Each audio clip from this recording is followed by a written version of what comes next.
The question of whether you should hire a financial advisor or consultant is quite common, especially for us young adults who don't have much or any experience with personal finance and investing.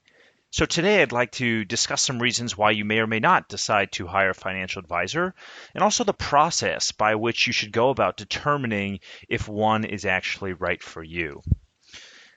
The first thing that you need to do in determining whether a financial advisor is right for you is to conduct somewhat of a mini self evaluation. And you should be asking yourself the following questions. First, do you enjoy learning, reading, and researching various investment strategies? Second, do you have the time to learn, read, and do research on various investment strategies? And finally, third, if you make a mistake, how detrimental will it be to your long-term financial security? In other words, how much of an impact will it have to your overall asset value? And if you responded no or very detrimental to any of the above questions, then it might in fact be a good idea to seek out professional financial help.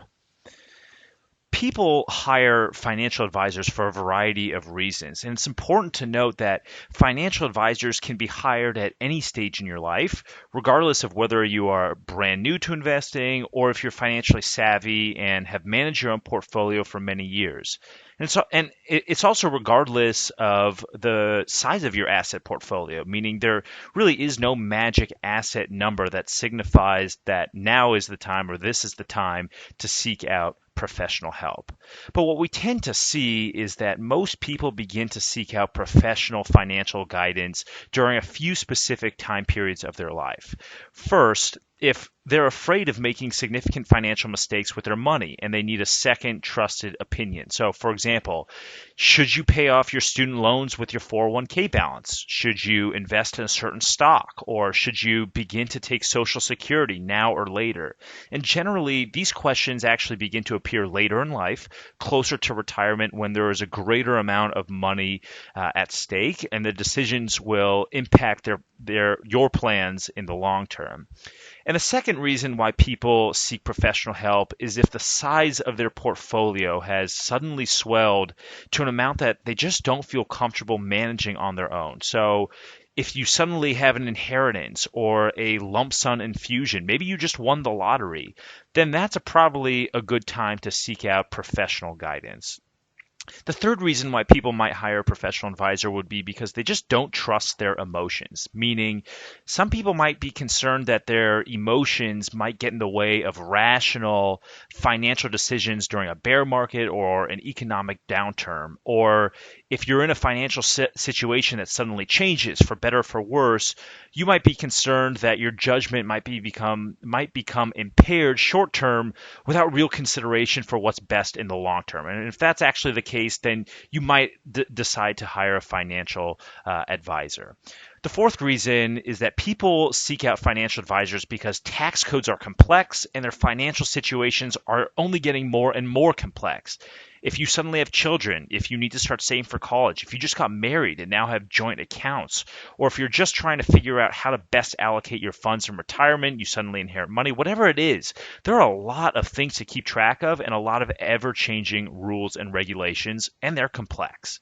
And finally, people get financial advisors if they just want to set their own goals. If they want to retire at age 55 and they want help achieving those goals, then people, or perhaps you just want to be smart about saving for your child's education, or you just want to know if you can afford a house, or you just lost a job and need help planning your finances. These are all legitimate reasons why professional help might be of great interest to you or someone you know.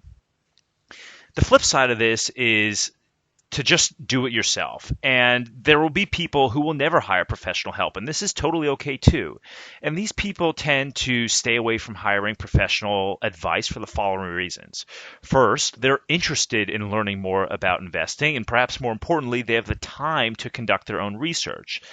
Second is with the advance of technology, it's much easier to automate savings and investing. So you have automatic deposits now, automated bill pay, even automated monthly investing, which we call dollar cost averaging. We'll talk about in a later video. But all these things are easier to do than ever before, and it requires very little brain power. And there are also now numerous magazines, think Kiplinger's, Money, Barron's. There are also internet blogs and apps, and investment newsletters, videos. All these things are available, usually for free or relatively low cost. And so it's easier, not easy, but easier for people to begin to learn on their own.